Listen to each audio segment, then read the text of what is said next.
교독문 80번 고린도후서 4장을 교독하시겠습니다. 우리가 이 보배를 질그릇에 가졌으니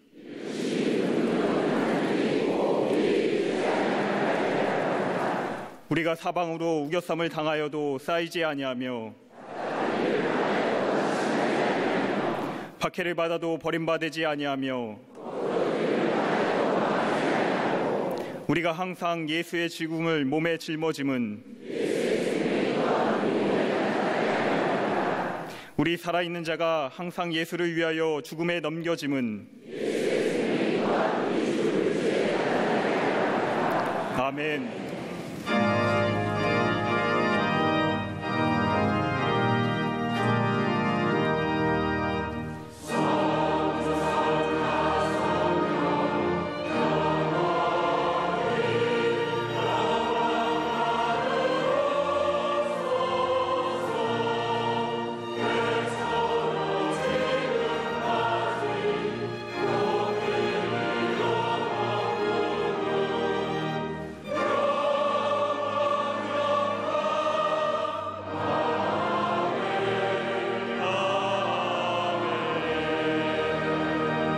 전능하사 천지를 만드신 하나님 아버지를 내가 믿사오며 그 외아들 우리 주 예수 그리스도를 믿사오니 이는 성령으로 잉태하사 동정녀 마리아에게 나시고 본디오 빌라도에게 고난을 받사 십자가에 못 박혀 죽으시고 장사한 지 사흘 만에 죽은 자 가운데서 다시 살아나시며 하늘에 오르사 전능하신 하나님 우편에 앉아 계시다가 저리로서 산자와 죽은 자를 심판하러 오시리라. 성령을 믿사오며 거룩한 공예와 성도가 서로 교통하는 것과 죄를 사하여 주시는 것과 몸이 다시 사는 것과 영원히 사는 것을 믿사옵나이다. 아멘.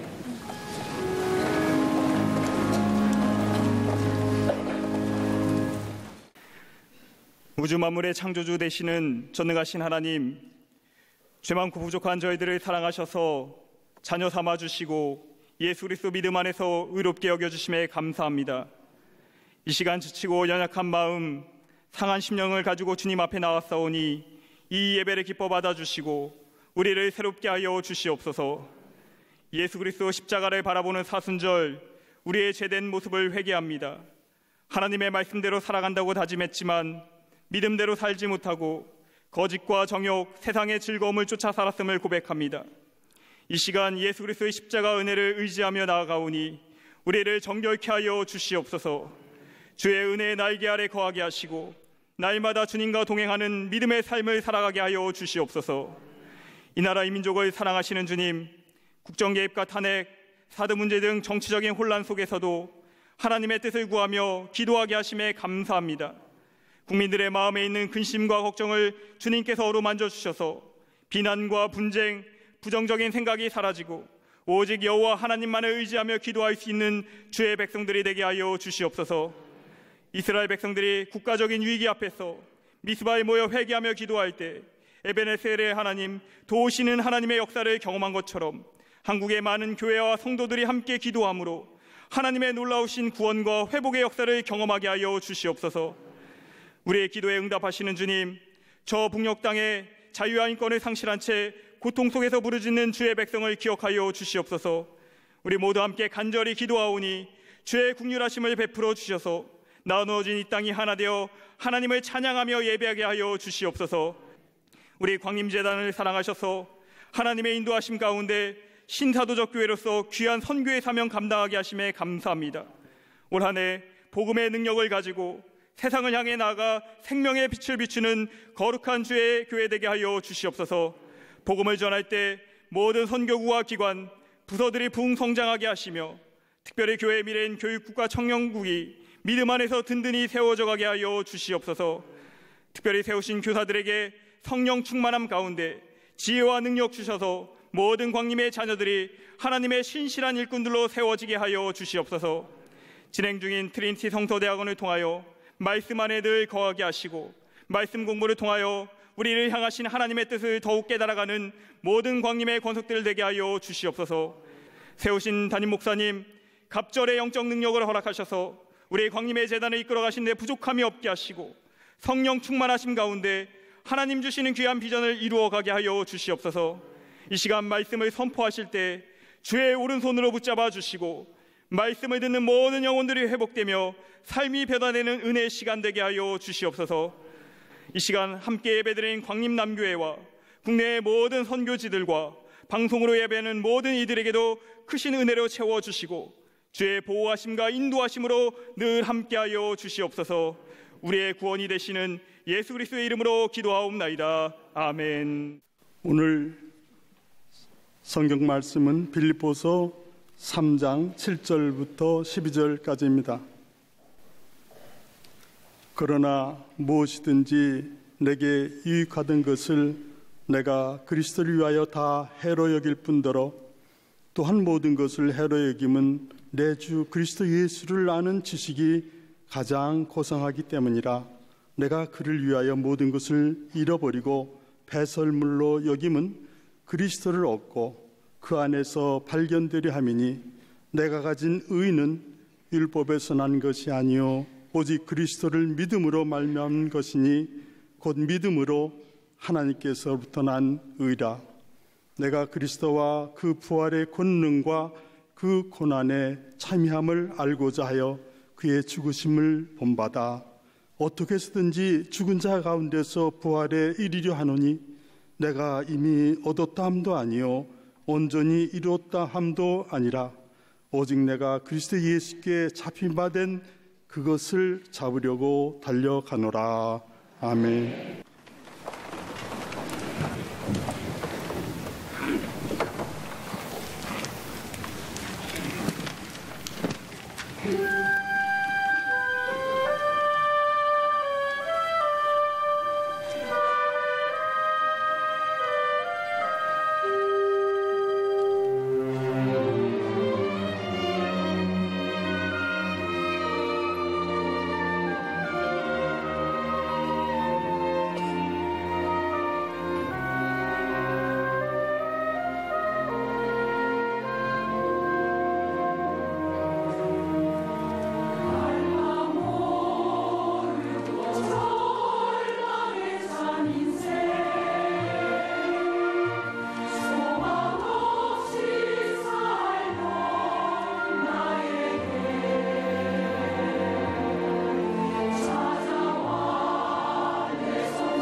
슬픔 가득한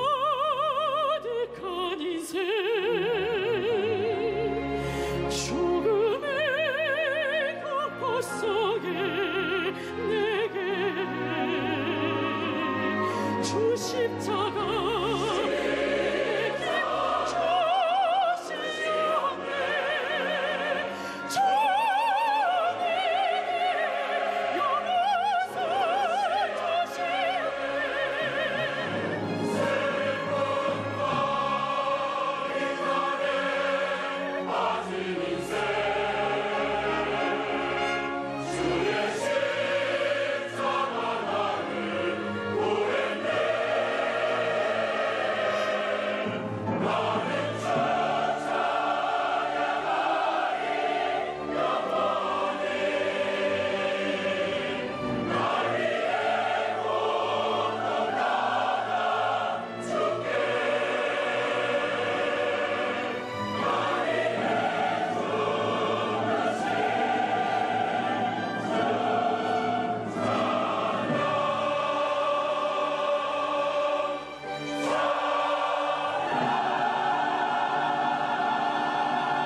할리 성가대와 오케스트라의 귀한 찬양에 감사합니다.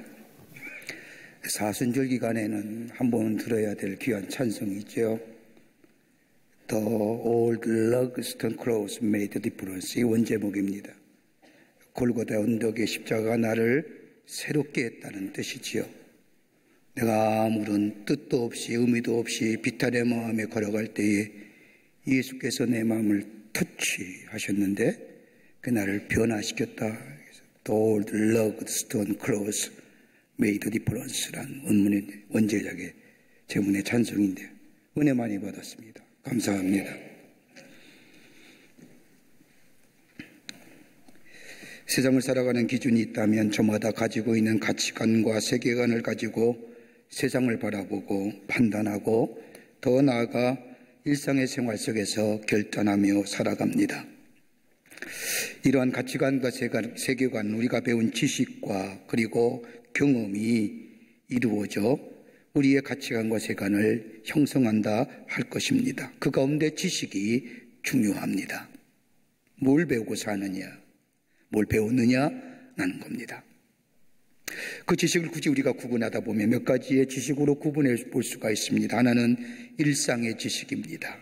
배워서 습득되어지는 지식입니다.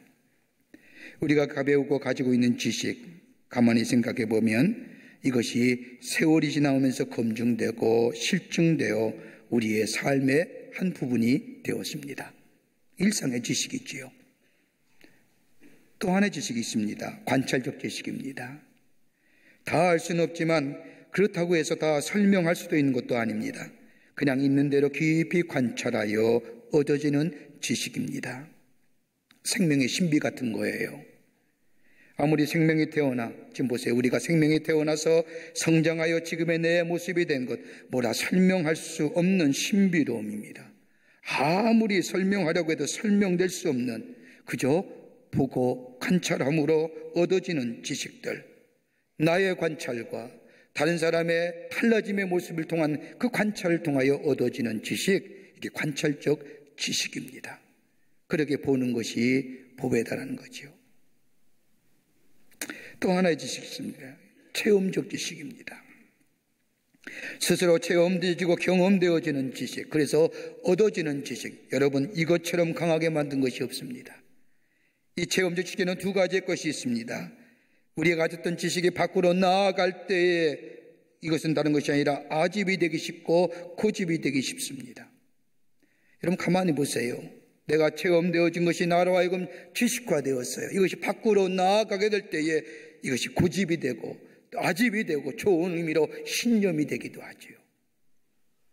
그러나 이것이 안으로 들어올 때에는 특별히 신앙적 의미에서 생각해 본다고 한다면 이건 더할 수 없는 깊은 영적인 세계를 열어가게 합니다.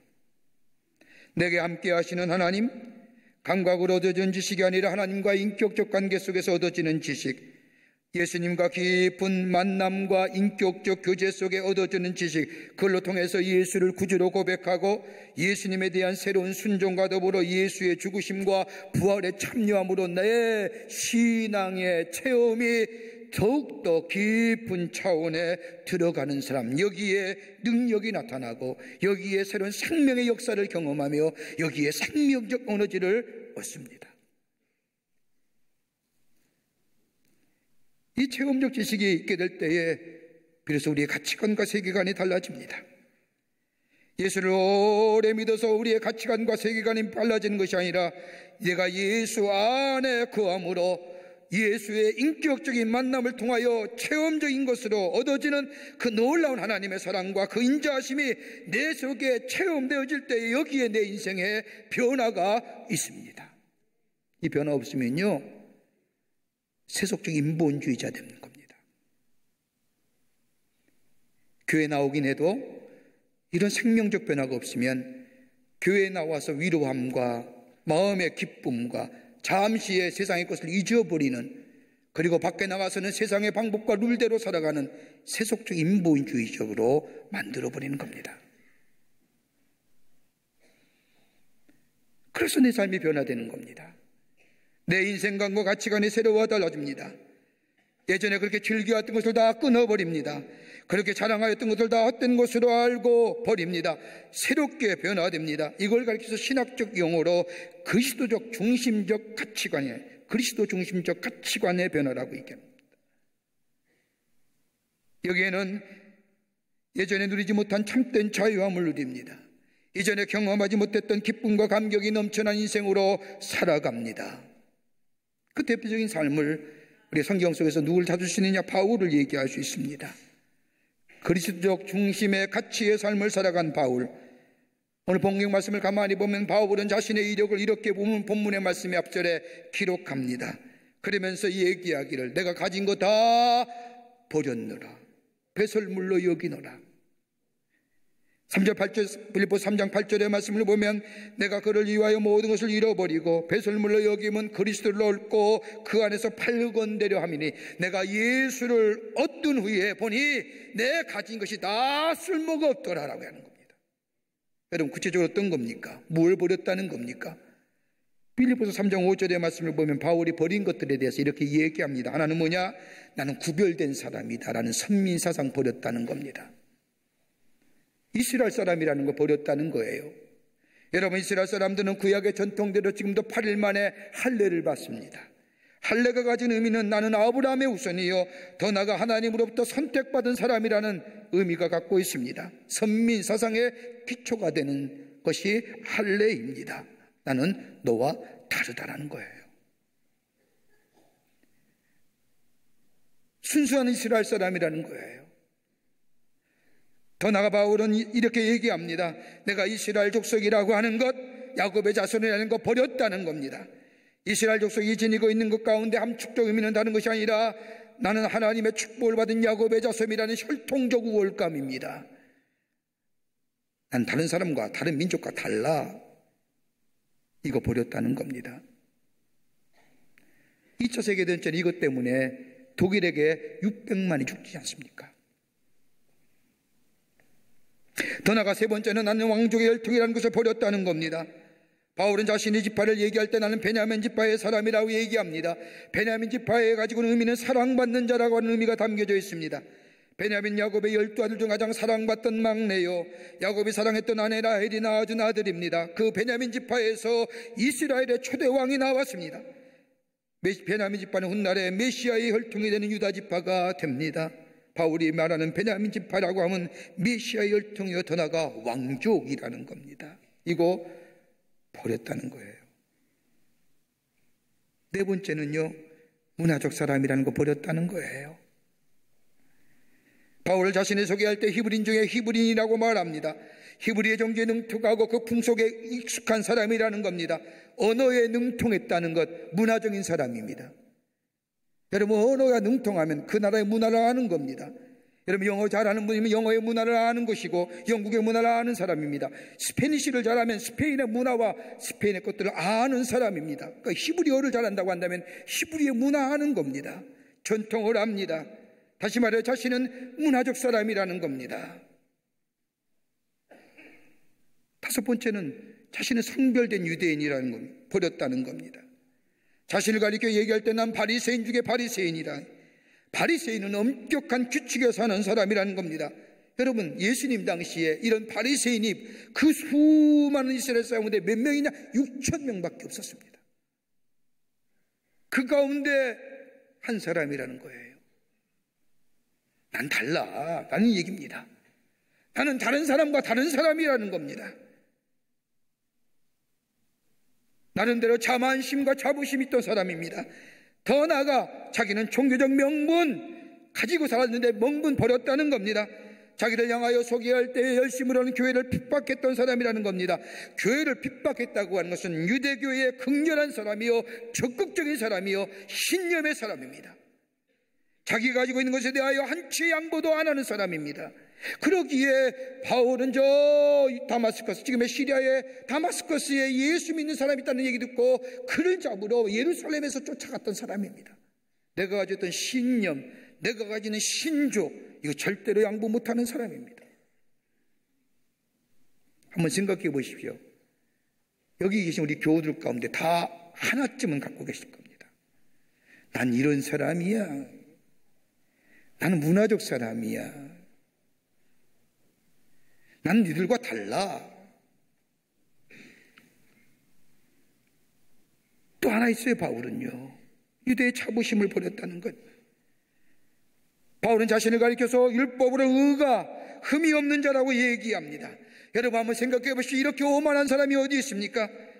이스라엘 모든 전성과 규례를 다 지켜 유대 사람으로 나는 율법으로는 의로운 자, 흠이 없는 자, 다시 말하여 도덕적인 결함이나 윤리적인 결함이 없는 사람입니다. 나랑 견주어 도덕과 윤리로 얘기할 사람이 있으면 나와보라, 이 얘기입니다.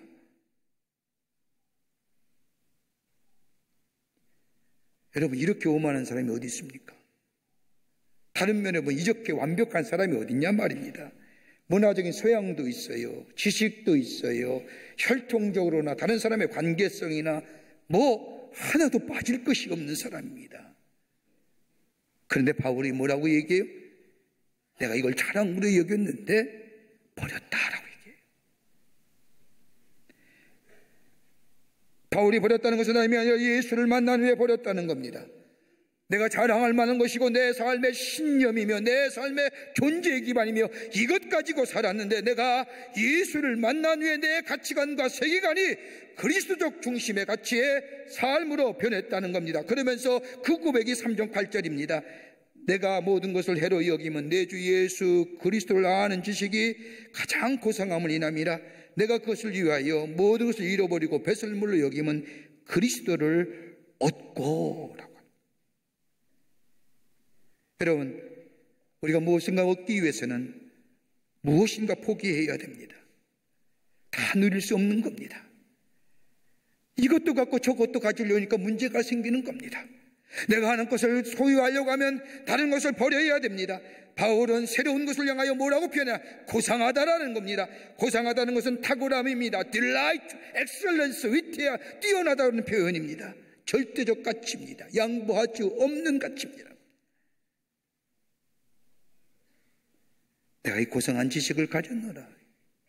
그 고상한 지식이 뭘까요? 바울로 하여금 그렇게 그리스도적 중심의 가치관의 사람으로 변하게 된 그 고상의 지식의 내용이 뭘까요?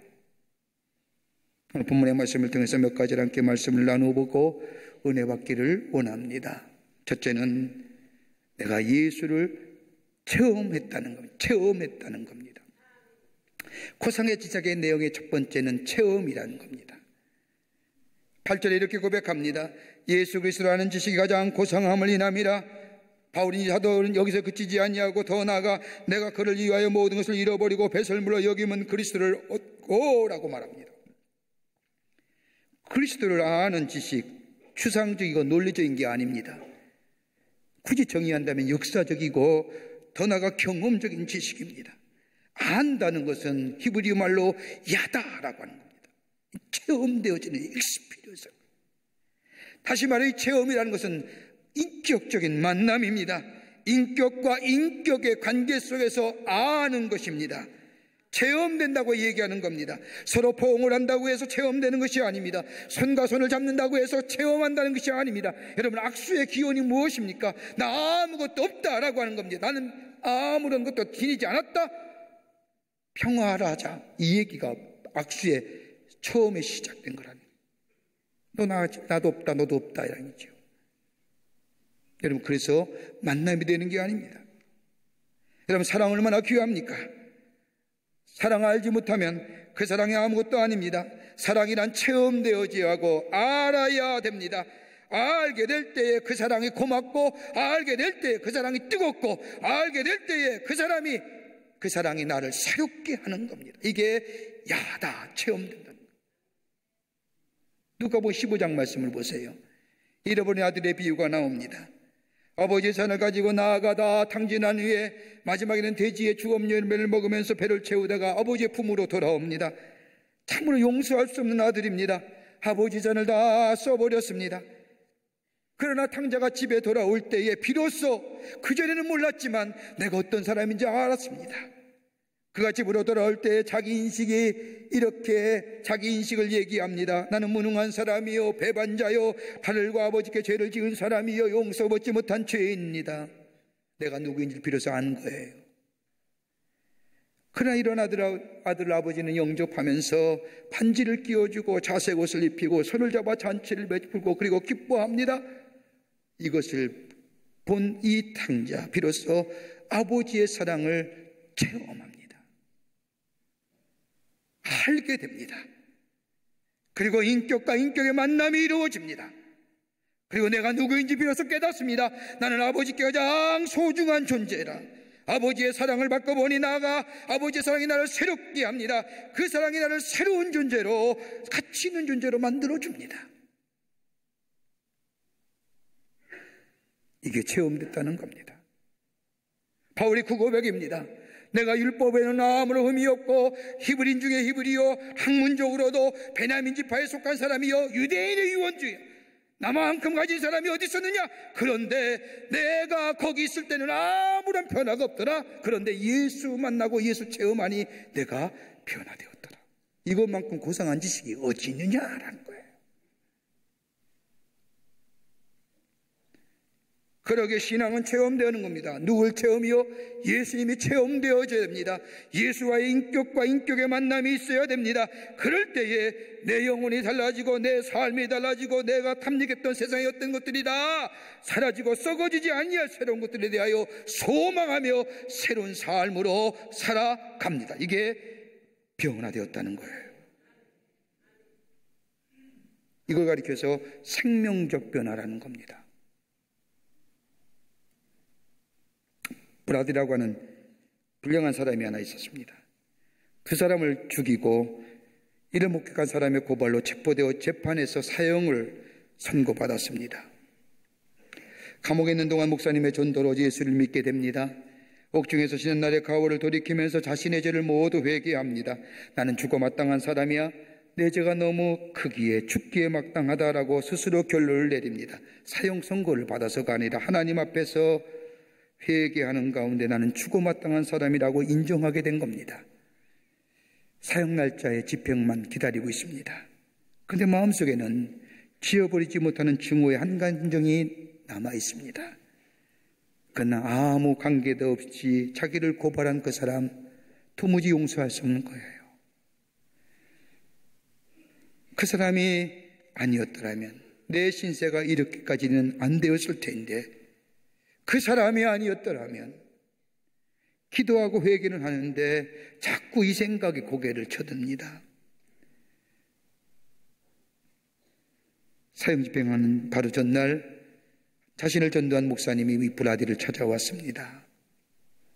목사님은 그에게 말합니다. 브라디 씨, 난 어떤 사람을 몹시 미워하고 있습니다. 아무리 용서하려고 해도 용서할 수가 없습니다. 아무리 기도해도 그 사람을 용서할 수가 없습니다. 이렇게 말하자 이 브라디 씨가, 아니 목사님 그게 무슨 말씀입니까? 용서에 무슨 조건이 있어야 됩니까?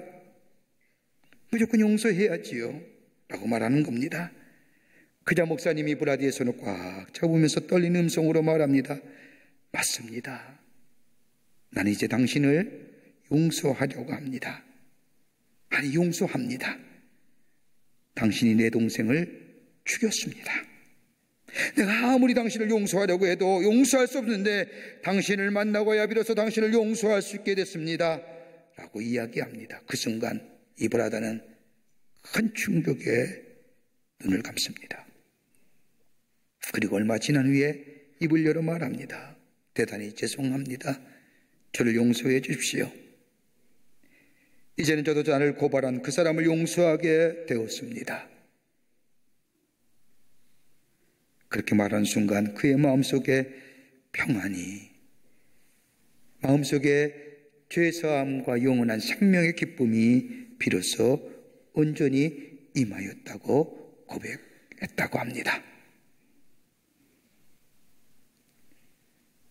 바울이 있는 것으로 마음의 평화가 없었기에, 바울이 가지고 있는 것으로 참된 기쁨을 소유하지 못했기에, 그러나 예수를 만나고 인격 대 인격의 만남으로 예수를 체험하게 될 때에 비로소 내 안에 참된 기쁨과 만족과 평안이 임했다. 이것보다 고상한 지식이 어디 있느냐라는 얘기예요.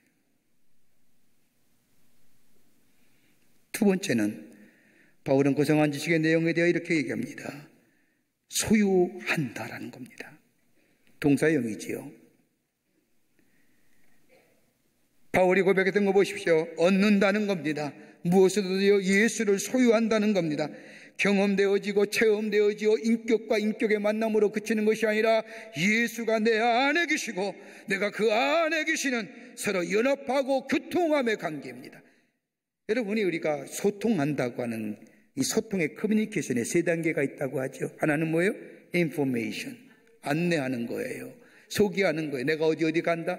사랑하는 아내에게 나 어디 가, 나 무엇해, 이거 인포메이션이에요. 두 번째 단계는 소통의 커뮤니케이션이에요. 서로의 생각과 서로의 이야기들, 서로의 뜻을 나누는 거예요. 또 하나 있지요. 커뮤니언이에요. 하나가 되는 거예요. 저가 내 안에, 내가 저 안에 있는 거예요. 오늘 예수가 내가 얻는다는 것은 바로 이 커뮤니언, 하나가 되는 거예요. 내가 예수 안에 있고 예수가 내 안에 있고, 다시 말해 예수가 나의 삶의 주인이 되어주시고 모든 것에 책임져 주시는, 다시 말해 이 놀라운 고백 속에 연장선상에 살아가는 인생이에요. 그러기에 예수님의 능력과 역사하심이 나의 삶에 넘쳐나는 인생이고, 예수의 능력이 나의 능력이 되고 내가 하는 일이 예수께서 하신 일이 된다는 고백이 이 속에 담겨져 있는 거예요. 여러분 보세요. 요한복음 1장 12절의 말씀을 보면 영접하는 자, 그 이름을 믿는 자들에게는 하나님의 자녀가 되는 권세를 주셨으니, 예수 이름을 믿으면요, 다시 말하여 예수 안에 거하며 예수가 내 안에 거하는, 마음으로부터 입으로 고백하면 두 가지의 특권이 있어요. 하나는 뭐냐? 하나님의 자녀가 돼요. 하나님의 자녀가 된다는 게 뭘까요? 구원과 영생의 삶이 내 안에 있어요. 또 하나, 다시 말하여 또 하나는 우리는 하나님을 아바 아버지라 불러요. 다른 말로 하면 기도의 특권이 있는 거예요. 하나님을 아바 아버지라 부르며 하나님에 나아가게 해요. 그리고 하나님 앞에 기도해요. 기도하는 것보다 응답의 역사가 일어나요. 예수님 우리에게 말씀하는 것처럼 누구든지 내 이름으로 부르며 구하는 자 내가 그대로 시행하라는 말씀처럼 예수의 이름을 부르고 예수의 이름을 붙잡고 기도하는 것마다 하나님 우리의 기도에 응답해 주세요. 마태복음 7장 7절부터 11절의 말씀처럼 구하라 그러면 주실 것이요, 찾으라 그러면 찾을 것이요, 문을 두드리라 그러면 열릴 것입니다. 구하는 것보다 응답해 주세요. 이것이 하나님의 자녀의 특권이에요. 또 하나의 특권이 있어요. 하나님 나라의 권세예요. 파워예요. 능력이에요. 힘이에요. 여러분 사람들 가만히 보십시오. 힘을 구하고 능력을 구합니다. 여러분 힘과 능력을 갖기 위해서 많은 지식을 구하기도 하고 많은 소유가, 그리고 높은 지위가, 많은 경험들이 내게 능력과 내게 힘을 주는 줄 압니다. 여러분 가만 보세요. 힘과 능력은요 내가 얻어지는 게 아니라 주어지는 거예요. 여러분 경찰 보세요. 여러분 운전하고 다니시죠? 운전하고 다니실 때마다 괜히 경찰만 보면 작아지지요? 괜히 난 아무런 잘못도 안 했는데 왠지 작아지는 느낌이에요. 왜요? 제복이 가져다 주는 권위잖아요. 제복 벗으면 그건 아무것도 아니에요. 제복이 입혀졌을 때에 비로소 날아가주는 권위가 있는 거예요. 날아가주는 권세가 있는 거예요. 여러분 내가 예수 이름을 영접하면, 마음으로 믿어 입으로 고백하면 우리에게 구원과 더불어 영생과 더불어 더 나아가 우리 안에 하나님이 주시는 파워가 있는 거예요. 영적인 파워예요. 여러분 세상의 사람들 가만히 보세요. 이거 없어질까 봐 두려워하잖아요. 이거 사라질까 봐 두렵잖아요. 여러분 우리가 인생을 살면서 우리의 삶에서 가장 큰 문제는 무엇일까요? 능력이 없어질까 봐, 능력 주는 것이 우리의 삶 속에 사라질까 봐. 여러분 힘이 영원합니까? 세상에 주는 권세가 영원합니까? 영원하지 못해요. 그것 때문에 두려워하고 염려 가운데 있어요. 그러나 예수 안에 예수를 소유한 인생은 이런 두려움과 불안과 연습이, 불안과 염려가 없어요. 왜요? 예수의 능력은 영원하시기 때문이에요. 내가 그 안에 있고 그분이 내 안에 있기에, 내가 하는 것이 아니라 내 안에 역사하시는 하나님이 하시기에, 그 능력은 내가 하나님과의 인격적인 만남, 인격적인 고백 속에 우리 안에 그 힘은 영원하기에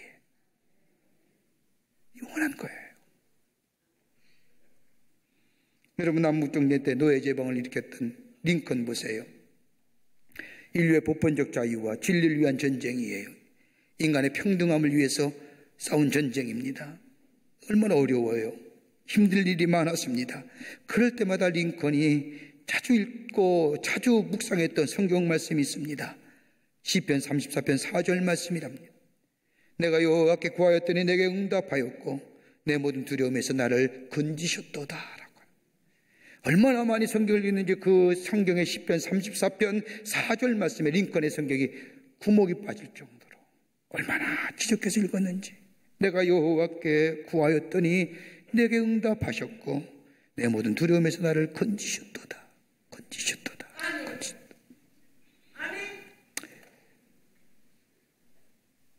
여러분, 우리가 잘 부르는 찬송가 가운데 복의 근원 강림하사란 찬송이 있습니다. 부를 때마다 큰 은혜가 되지요. 이 찬송을 지은 사람은 로버트 러브인슨이라고 한 사람인데, 모든 그리스도인들의 마음속에 하나님을 찬송하는 찬송의 가사, 아주 훌륭한 가사입니다. 그런데 비록 정작 이 찬송을 지은 러브인슨은 이 찬송가를 지은 후에 신앙으로부터 멀어졌습니다. 신앙생활을 하지 않은 것은 아니었으나 거듭된 실패와 죄로 인하여 하나님이 더 이상 자신을 사랑하실 수 없을 것이라고 생각한 그는 하나님으로부터 스스로 멀어졌습니다. 그로부터 수년이 지난 어느 날 저녁, 한 여인과 함께 마차를 타고 가는데 어느 교회 앞을 지나는데 창문 사이로 자기가 지은 복의 근원 강림하사는 찬송이 들리는 겁니다. 이 찬송을 듣는 로맨스는 북박쳐 오르는 감정을 견딜 수 없어서 참을 수 없어서 울읍니다. 동행한 여인이 왜 우는지 이유를 묻자 저 찬송이 바로 내가 작곡한 찬송입니다. 그러면서 내가 그 찬송을 지을 때에 누렸던 그 평안 다시 찾을 수만 있다면 내 가진 모든 것 다 바쳐도 아깝지 않을 거야 라고 말합니다. 이 말을 들은 여인이 루벤슨을 향해서 말합니다. 아직도 늦지 않았어요. 당신과 하나님의 사이의 아름다운 관계는 하나님이 절대로 깨친 거 아니에요. 당신이 깨뜨렸지요. 당신이 하나님 앞에 나아가기 시꺼리했던 자존심, 당신이 아무것도 아는 자만심, 당신의 뻣뻣함, 하나님 한 번도 당신의 손 놓은 적이 없는데 당신의 자존심과 자만심과 뻣뻣함이 하나님으로부터 멀어져 가게 한 거예요.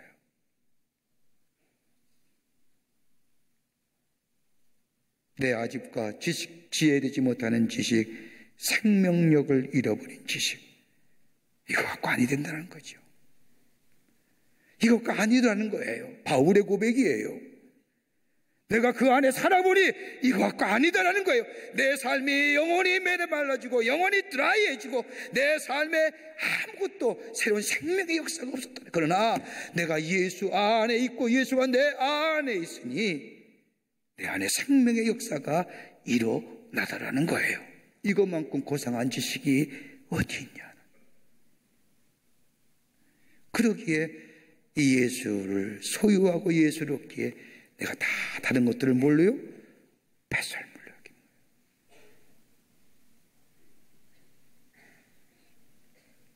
또 하나 바울은 고상한 지식의 내용을 이렇게 설명합니다. 새로워진다라는 거예요. 고상한 지식을 가지면 새로워진다는 거예요. 9절 말씀을 보십시오. 그 안에서 발견되려 함이나 내가 가진 은은 율법에서 난 것이 아니 오직 그리스도를 믿음으로 말미암은 것이니 곧 믿음으로 하나님께 난 은이라. 내가 새로워진다는 거예요. 여러분 좀만 이 말씀을, 이 9절 말씀을 좀 더 쉽게 이해하려고 하면요, 4절 말씀은 이하의 말씀을 좀 살펴보세요. 4절 이하의 말씀을 보면 자신의 걸어온 길을 이렇게 설명합니다. 8일말 할례를 받고 이스라엘 족속이요 베냐민 지파요 히브리인 중에 히브리인이요. 여러분 한번 생각해 보십시오. 자신의 혈통이 얼마나 자랑스러웠으면 대놓고 이렇게 얘기하겠습니까? 내가 어떤 사람인 줄 알아? 내가 이런 혈통이야 라고. 내 혈통에 왕이 나왔어.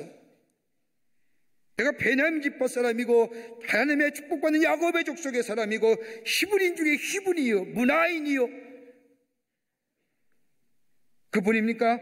그 당시 최고의 지성이라고 하는 가말리엘 문화에서 철학과 수사학을 배운 사람입니다. 여러분, 바울의 철학과 수사학이 가장 잘 나타내는 성경이 어디냐면 바울이 저 그리스의 파르테논 신전 밑에서 아레오바가에서 돌산에서 저 플라톤과 소크라테스의 제자들과 함께 뭘 얘기하느냐 하면 사도행전의 말씀을 보면 하나님의 존재 증명을 얘기해요. 그때의 플라톤과 소크라테스의 제자들은 다 원인이, 다 모든 것이 신이다라고 하는 수많은 신에 대하여 얘기하지만 이 바울은 뭐라고 얘기하냐? 아니다라는 거예요. 다 무슨 물체에는 다 원인이 있는데 원인의 원인을 캐묻고 보면 제일 원인이 누구냐? 하나님이시다라는 거예요. 여러분, 2000년 전에 제일 원인에 대하여 얘기하면서 그분이 하나님이라고 얘기했던 바울이에요. 이 얘기는요 15세기에 나왔던 얘기입니다. 안셀림의 신존재 증명입니다. 15세기에 비로소 인간의 신존재 증명이 제일 원인에 나가면 제일 원인이 하나님이다라고 얘기했던 바울의 얘기를 체계화시키고 글로 만들어서 시스템을 해가지고 한 게 15세기예요. 여러분, 이런 바울이에요. 수사학과 논리학이에요. 복음을 전할 때도 철학과 수사학을 가지고 열심히 설명했던 사람이에요. 그리고 더 나아가 율법만이 자신을 의롭게 할 것이라고 생각했어요. 의로움은 다른 것이 아니라 하나님의 말씀에 율법을 지킬 때만이 내가 의로운 자 된다. 율법이 나를 의롭게 한다. 그런데 바울이 저 다메섹으로 내려가다가 부활하신 주님을 만난 후에 이 지경이 깨져요. 아니더라는 거예요. 율법이 나를 의롭게 하지 못하다라는 거예요. 율법이 아니라 예수 그리스도만이 나를 의롭게 한다는 거예요.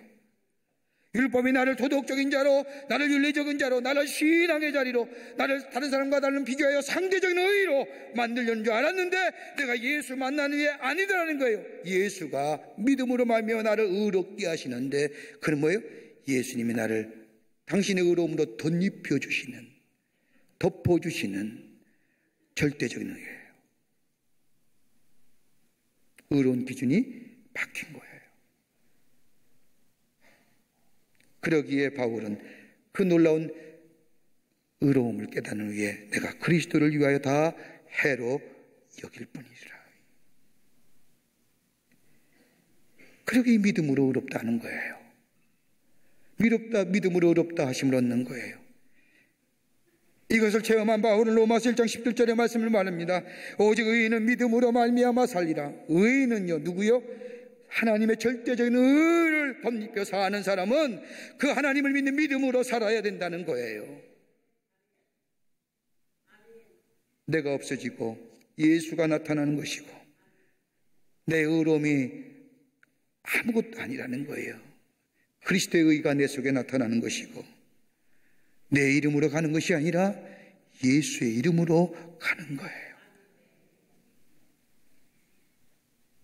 그러기에 요한계시록에는 나는 인치심을 받았다는 게 뭐예요? 이렇게 받는 거예요. 뭐로요? 믿음으로요. 이걸 깨달은 바울은 내가 가장 고상한 지식을 가졌노라. 하이 밸류지요. 토마스 아퀴나스가 하나님 앞에 간절히 기도합니다. 기도하자 하나님이 나타나서 말합니다. 내가 내게 무엇을 줄까? 내가 너에게 어떻게 해줄까? 얼마나 좋은 기회입니까? 만약 여러분의 기도 가운데 하나님이 나타나서 내가 뭘 줄까 하면 여러분 어떤 거 구하시겠습니까? 토마스 아퀴나스는 하나님 앞에 이렇게 기원했답니다. 하나님 아무것도 바라지 않습니다. 나는 그리스도만 원할 뿐입니다. 라고 해요. 여러분 정답 아닙니까? 이 안에 다 있으니까요. 예수 안에 다 있잖아요. 뭐 달라면 그거 하나밖에 없지만 예수 안에 있기를 원한다면 예수의 능력이 나의 능력이 되고 예수께 하신 일이 나의 일이 되며 예수의 기도가 나의 기도 되고 예수의 걸음이 나의 걸음이 되는 거예요. 모든 것이 내 안에 있기 때문에 바울은 예수를 아는 지식이 가장 고상한 지식이니라. 이 지식이 예수를 얻고 예수를 소유하고 예수를 만남으로 예수의 인격적인 만남 속에서 내가 매일매일 새로운 자로 의로운 자로 하나님의 의가 덧입혀지어지는 그런 믿음의 사람 되어 가장 고상한 지식을 소유한 사람으로 세상을 향하여 예수의 사람임을 증거하며 예수의 나라를 편만케 하는 하나님 나라의 귀한 일꾼으로 쓰임받는 여러분과 저와 되시기를 주의 이름으로 축원합니다. 하나님 감사합니다. 사랑하시고 지키시고 인도해 주심에 참으로 감사합니다. 내가 가장 고상한 지식을 가진 사람들입니다. 예수 안에 있고 예수 만나며 예수님 통하여 매일매일 새로워지는 이 고상한 지식 감사하며 감격하며 많은 자들에게 증거하며 많은 사람에게 나누어주는 저희들이 되게 하여 주시옵소서. 하나님께서 지켜주시고 우리와 늘 동행해 주실 줄 믿으며 예수님의 이름으로 기도하옵나이다. 아멘.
지금 우리 주 예수 그리스도의 크신 은혜와 하나님 아버지의 한량없으신 사랑하심과 성령님의 인도하심이 거룩한 주의 날 주의 전에 올라와 하나님 앞에 예배하며 주의 말씀대로 순종하여 내 삶이 새로워지고 내 가치관이 새로워지고 내가 세상에 가장 고상한 지식을 가진 소유자로 저 세상에 나가 예수가 생명이고 예수가 새로운 하나님의 길이고 우리의 삶의 새로운 미래임을 증거하기로 새롭게 다짐하고 성전의 문을 나서는 우리 모든 사랑하는 광림의 권속들과 영상을 통하여 하나님 앞에 예배드리는 한국교회 성도들과 그 밖에 거룩한 백성들 위해 주께서 지금으로부터 영원토록 함께 하시기를 간절히 축원하옵나이다.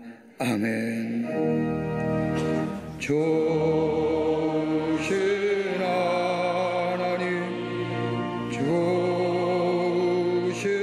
하나님 참 좋으신 나의 하나님 우리의 예배를